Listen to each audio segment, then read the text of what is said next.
When I was invited to create an exhibit for this space, pull from my collection a series of paintings that would reflect the four seasons: spring, winter, fall, and summer. Yet I didn't want to focus strictly on the changes of those seasons. I wanted it to go deeper and somehow relate to the environmental crisis that we find ourselves in our world today, namely climate change. So I decided that I would focus on eliciting from the viewer feelings about the beauty of the earth and nature, and wanting to protect and nurture, to sustain it, and searching within the self of the viewer as to how they could do that. And I saw it as a group of choices that we might make. And so I decided to title the exhibit Choices. Well, as you enter the exhibit hall, the first one you see is spring. I was very lucky to live in an area of Northwest Arkansas in the Ozarks for many years. And spring was one of my favorite seasons. The eagles flew into our valley and did mating dances in the sky just above my deck. We lived in a very isolated river valley, high on a cliff, about 200 feet above the valley floor. And that's why the eagles were so close. They caught the thermals as they drifted past our deck. We had what I considered the very unfortunate occasions of a major forest fire, and it was almost immediately followed by a 30-year flood in which the river rose 30 feet up into the meadows. And I despaired of the destruction that occurred. I mean, it was just like a war scene. The fallen trees and the destroyed forest. And I thought it'll never recover. It can't recover from something this devastating. But the next spring, as I walked on the trails through the forest, I began to see these little small green shoots popping up out of the mud. And they grew and they grew and they grew into something that was stronger, richer, more beautiful than what had been there, healthier than what had been there before. And I was just amazed. I called it the epilogue, or the aftermath to the disaster, and did a series of 25 very large-scale wall sculptures that were an abstraction of that thought, the epilogue. And this is one of them. It represents for me all of the pink canvas, and the stone-like material represents the new life, new growth, new hope, moving upward. And it's encased in almost a spiritual kind of tower or framework, maybe resembling a sanctuary or a church of some sort.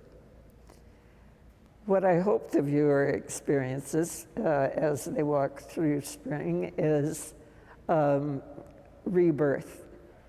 Well, we begin the summer section with one of the eagle dances, and it's captured in chrome yellows and whites, and I hope to reflect some of the heat of the summer in the Ozarks.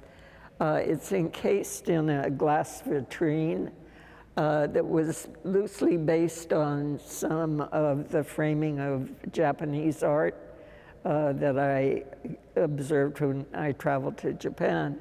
But I did something unusual that I like with this vitrine. I left the sides open because I wanted the eagles to feel that they could escape and do their dance out in the gallery space.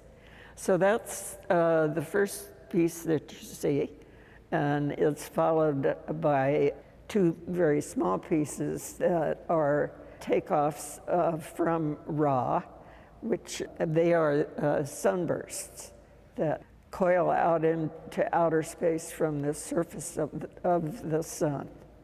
And then behind me is the sun itself. This piece was a very powerful environmental statement and environmental occasion for me.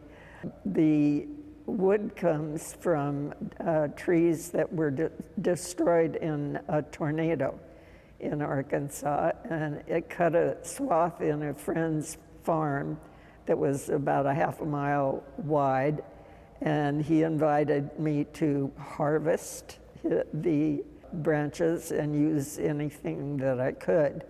So we cut the branches and stripped the bark, and then I sanded each piece 4 times and then waxed it 3 times and then rubbed it until the glow of the wood, the inner spirit of the wood came to the surface.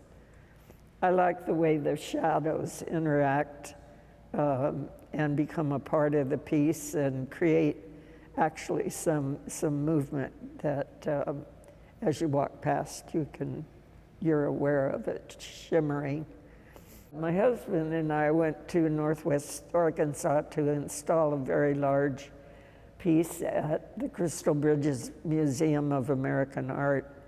And we stayed there for a week, and outside our hotel room was this gorgeous small tree that was shedding its very colorful fall leaves. And so over the week, we watched the leaves. Every time we went to get in the car, the leaves were drifting down to the ground.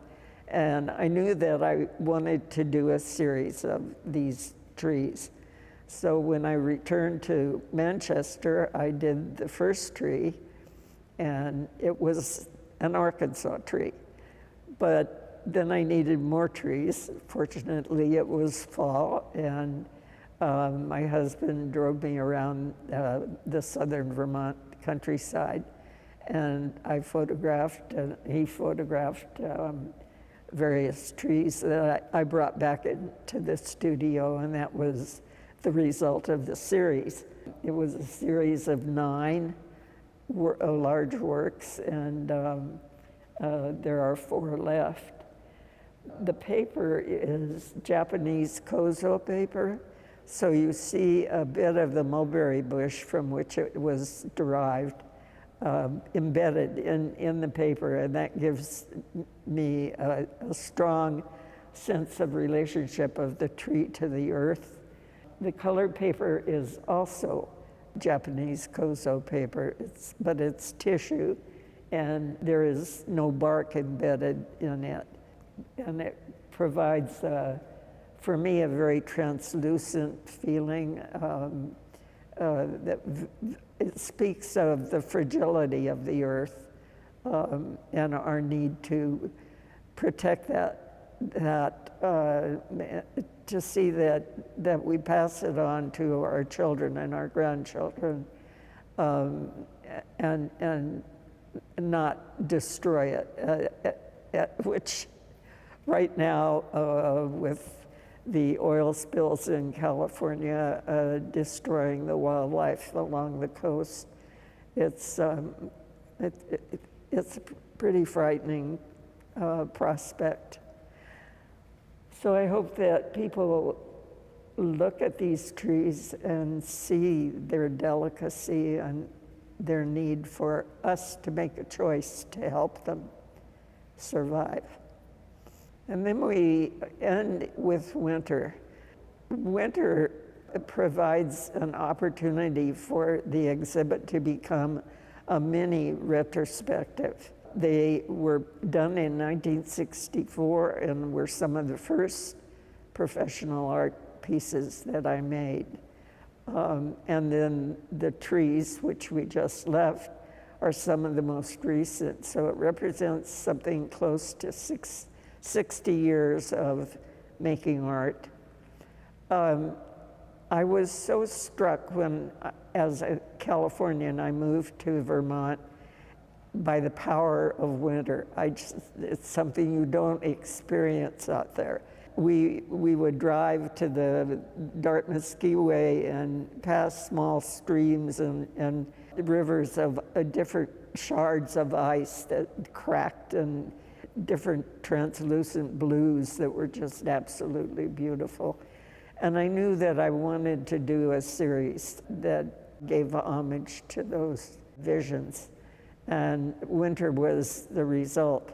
I put it away in a flat file in a package, and there it lay for many, many years. My daughter discovered it a couple of years ago when we wanted to move the flat file.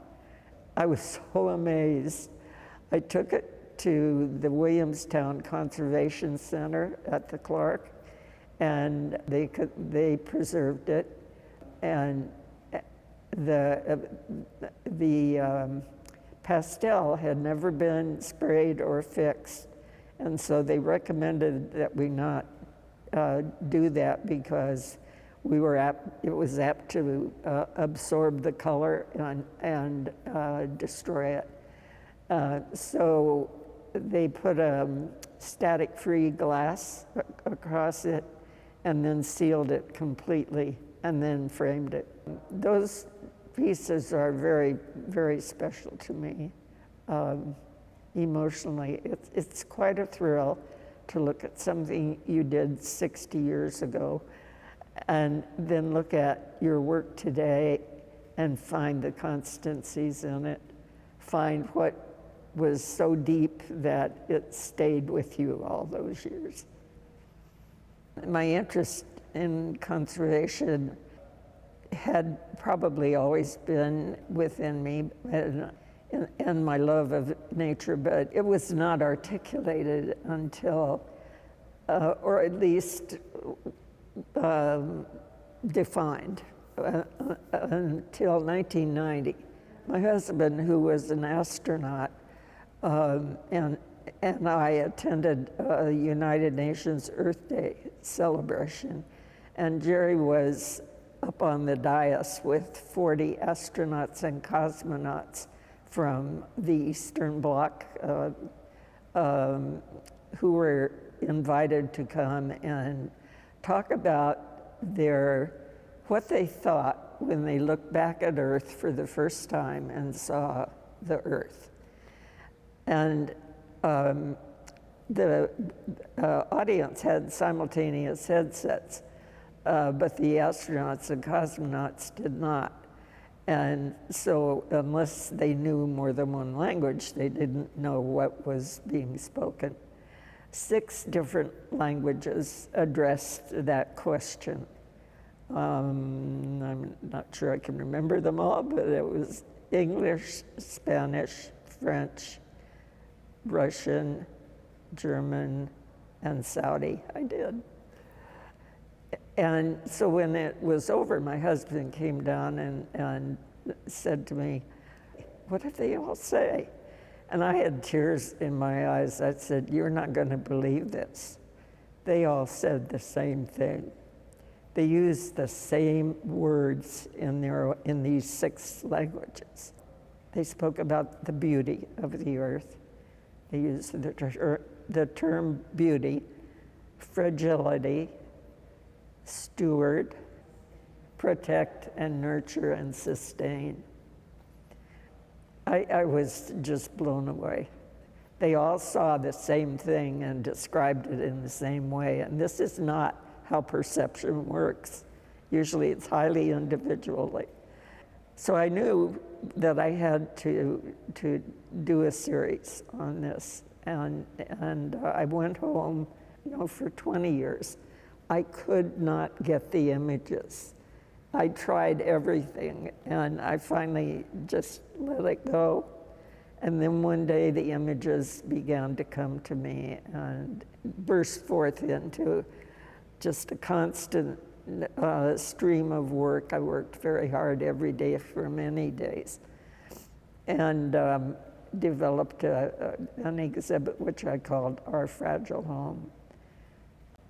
That helped me to define the conservation spirit that I had had all along, that was nurtured by my husband, who became an environmentalist when he looked back at the earth.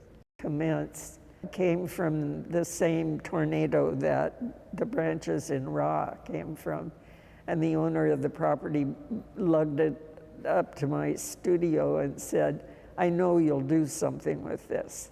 And I saw it immediately as a female torso with an egg embedded in her belly, a sign of the coming child, the new life, the new hope for that family. And the egg it was followed by a series of nests that I did. We found a wild turkey nest with 15 eggs in it, and they were so beautiful, so translucent, multicolored, many different shades of brown and beige and black and white. And the turkey mother did not like us there, and she chased us off, literally. She attacked, and so we ran, but not before we had taken enough pictures that I was able to begin to think about creating the nest series. And there were 18 of these bronze nests. I took sections of fallen trees. As much as possible, we did not use a live tree, but always fallen. And we cut sections out, and I made nests out of them, and then had them bronzed. The alabaster eggs come from my travels in Italy, and my love of the alabaster that is found in northern Tuscany in the tower town of Volterra. So this concludes my little tour of the exhibit, and I hope that you enjoyed it. I don't say goodbye from the Italians. I have learned that what I say is ciao, see you later, take care, so long.